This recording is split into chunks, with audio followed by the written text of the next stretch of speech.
Okay students, तो आज जो हमने प्रोसेस किया था वो उस प्रोसेस को हम बोलेंगे सिंप्लीफिकेशन बिफोर मल्टीप्लिकेशन, और इसको हम बोलेंगे क्रॉस सिंप्लीफिकेशन। तो क्या है एक्चुअली, तो क्या हुआ है सिंप्लीफिकेशन। सिंप्लीफिकेशन आपको याद होगा कि क्या है कि किसी भी फ्रैक्शन को उसकी सबसे छोटी फॉर्म में हम लेके आते हैं। और किस तरीके से लेके आते हैं, सिंप्लीफाई हमेशा किस तरीके से होता है, डिवाइड करके एक कॉमन फैक्टर से जो दोनों में है। और वैसे तो हम उसको स्टेप वाइज भी कर सकते हैं, लेकिन अगर आप ये आइडेंटिफाई कर पाएँ कि न्यूमरेटर और डिनोमिनेटर के बीच में सबसे बड़ा फैक्टर कौन सा है, तो कॉमन फैक्टर कौन सा है, तो आप उसके साथ उसको डिवाइड करेंगे तो आपका फटाफट से ही जो है फ्रैक्शन वो शॉर्ट फॉर्म में आ जाएगा। फॉर एग्जांपल जैसे हमने किया था पहले सिंप्लीफिकेशन का, मेरे पास एक फ्रैक्शन है 8/24। तो इसको मैं देख सकती हूँ कि ये और रिड्यूस हो सकता है, सिंप्लीफाई हो सकता है। तो मैं इसको जैसे इक्विवेलेंट फ्रैक्शन बनाते थे, सेम नंबर से मतलब एक कॉमन फैक्टर हो जो ऊपर भी मैं जिस नंबर को डिवाइड कर सकूँ और नीचे भी, तो मुझे थोड़ा आइडिया है कि 2 तो इन दोनों का होगा ही। तो मैं इसको 2 से भी स्टार्ट कर सकती हूँ। 8 को 2 से मैं रिड्यूस करती हूँ तो आंसर में आ जाता है 4, और 24 करती हूँ तो 1/2 12, 1 and 2 12। तो मेरा फर्स्ट इसका जो सिंप्लीफाइड फॉर्म आता है वो आता है 4/12। ये और भी रिड्यूस हो सकता है 2/6, और फिर और रिड्यूस हो सकता है 1/3।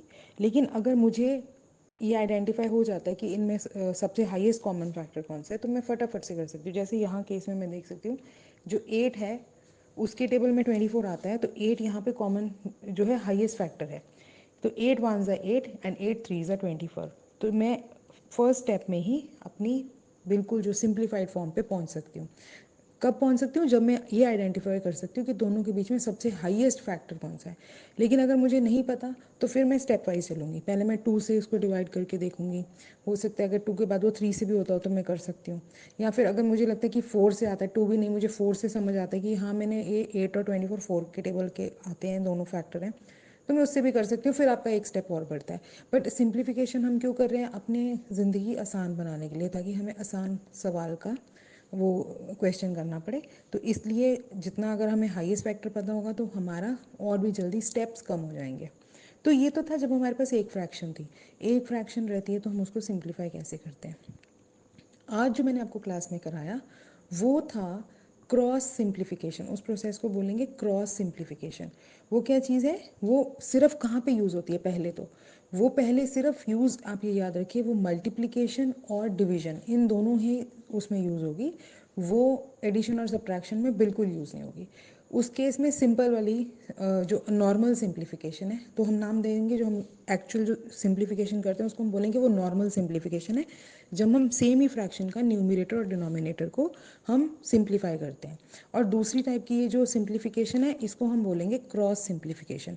इसमें क्या होगा, हमारे पास अगर दो फ्रैक्शंस हैं या तीन हैं या ज़्यादा हैं, मतलब दो तो कम से कम है, तो हम एक फ्रैक्शन के न्यूमरेटर से दूसरे फ्रैक्शन के डिनोमिनेटर क्रॉस, उनको भी हम सिंप्लीफाई कर सकते हैं। मतलब कोई कॉमन फैक्टर उन दोनों के बीच में होगा तो हम उनको भी सिंप्लीफाई कर सकते हैं। सो ये कहाँ पे हुआ यूज़, ओनली मैंने जैसे बताया सिर्फ मल्टीप्लिकेशन के लिए। तो सपोज मेरे पास है, अब एक फ्रैक्शन मैं आपको बोलती हूँ, मेरे पास है 8/9 मल्टीप्लाई बाय 1/8। तो अब मेरे को ये दो फ्रैक्शंस मिली हैं सिंपल सी, 8/9 एंड 1/8। तो मैं यहाँ पे ये देखूँगी कि एक फ्रैक्शन में न्यूमरेटर में मेरे पास 8 है और दूसरी फ्रैक्शन में डिनोमिनेटर में भी 8 है। ये दोनों 8 वंस, 8 इंटू 1 दोनों डिडक्ट हो जाएंगे, दोनों का कॉमन फैक्टर 1 है। तो मेरा जो फर्स्ट फ्रैक्शन है 8/9 ये भी मेरा बन जाएगा 1/9, और जो मेरा दूसरा फ्रैक्शन है 1/8 ये भी बन जाएगा 1/1। तो इसका मतलब मेरा आंसर क्या आएगा, 1/9। इस प्रोसेस को बोलते हैं क्रॉस सिंप्लीफिकेशन। और दूसरा इसको बोलते हैं कि मल्टीप्लिकेशन से पहले सिंप्लीफाई कर लेना। सपोज अगर मैं इसी को, इस सम को मैंने आपको जो दिया है 8/9 इंटू 1/8, तो अगर मैं इसको सम को वैसे नॉर्मली मल्टीप्लाई करूँ तो ऊपर मेरा आ जाएगा, न्यूमरेटर्स का मल्टीप्लाई किया तो आ जाएगा 8, राइट। और अगर मैं डिनोमिनेटर्स को मल्टीप्लाई करती हूँ 9 इंटू 8 तो मेरा आएगा 72। तो फिर से अगर मैं इसको अब 8 इंटू 70, 8/72 मेरा आंसर आ गया। अगर मैं अब इसको फिर से सिंप्लीफाई करती हूँ तो मैं फिर आके करूँगी 1/9। आंसर तो मेरा वही आ रहा है, लेकिन क्या हुआ यहाँ पे पहले मुझे बड़े नंबर्स को मल्टीप्लाई करना पड़ा। डिनोमिनेटर में एक 8 पड़ा था, एक 9 पड़ा था, मेरे को दोनों को मल्टीप्लाई करना पड़ा। लेकिन जब मैंने इनको मल्टीप्लिकेशन से पहले ही सिंप्लीफाई कर लिया, तो मैंने क्या किया, उस केस में मेरा पास बहुत ईजी 1 1 आ गया, तो मेरे को सीधा 1 के साथ ही मल्टीप्लाई करना पड़ा। न्यूमिनेटर भी 1 के साथ 9 और डिनोमिनेटर भी 1 के साथ। अच्छा, अब ये जो सिंप्लीफिकेशन है ये मल्टीप्लिकेशन के सम्स में हो पाती है, क्रॉस वाली। लेकिन जो नॉर्मल सिंप्लीफिकेशन है वो हर सम में हो पाती है। हम हर फ्रैक्शन को रिड्यूस करके उसके बाद हम अगर उनको इस्तेमाल करें एडिशन में, सब्ट्रैक्शन में, तो हमारे लिए आसान होता है, क्योंकि हम छोटे नंबर्स के साथ अब काम करते हैं। आंसर आपका सेम ही आने वाला है। अब इसी केस में सपोज मैं आपको भी बोलूँ कि सॉरी, सपोज मैं अभी को भी लर्न करना चाहती है आज, तो एक सेकेंड। अगर मैं अभी आपको बोलूँ, यहाँ पे ये जैसे मैंने सम दिया था, सपोज मैं आपको सम यहाँ पे देती 2/6 मल्टीप्लाई बाय 3/7। तो अब मैं इस केस में मेरे दो तरह से सिंप्लीफिकेशन हो सकती है। एक नॉर्मल वाली सिंप्लीफिकेशन, पहले मैं देख लेती हूँ कोई ऐसी फ्रैक्शन है जो नॉर्मली सिंप्लीफाई होगी, तो 2/6 जो है वो नॉर्मली सिंप्लीफाई हो जाएगी, क्योंकि 2 1 2 एंड 2 3 6। तो ये ऐसे अभी तो मैंने नॉर्मल सिंप्लीफिकेशन की है, तो इस फ्रैक्शन को मैंने बोला ये बन गई मेरी 1/3। अब मैं इसके साथ दूसरी मेरी फ्रैक्शन है 3/7। अब ये दोनों अपने पॉइंट पे तो ये क्या है, सिंप्लीफाइड है, क्योंकि इससे कम नहीं दोनों नहीं हो पाएंगी।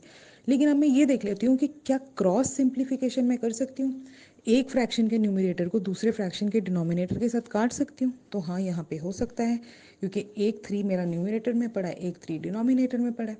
अब मैं इन दोनों को काट दूंगी तो ये 1 से कट जाएंगे, तो बचा मेरे पास क्या, 1/7। तो ये प्रोसेस है सिंप्लीफिकेशन बाय क्रॉस सिंप्लीफिकेशन। मतलब सिंप्लीफाई हम करते हैं एक फ्रैक्शन को जब ऊपर नीचे उसके न्यूमरेटर और डिनोमिनेटर के साथ, तो हम उसको नॉर्मल सिंप्लीफिकेशन कहते हैं। सेम चीज़ हो रही है सिंप्लीफिकेशन, और सिंप्लीफिकेशन हमेशा डिवाइड करके होती है, और फ्रैक्शंस होती हैं तो ऊपर नीचे सेम नंबर के साथ ही होती है। तो यहाँ पे जब हम दो फ्रैक्शंस के साथ करते हैं क्रॉस करके, एक फ्रैक्शन के न्यूमरेटर को दूसरे फ्रैक्शन के डिनोमिनेटर के साथ, तब हम उसको बोलते हैं क्रॉस सिंप्लीफिकेशन।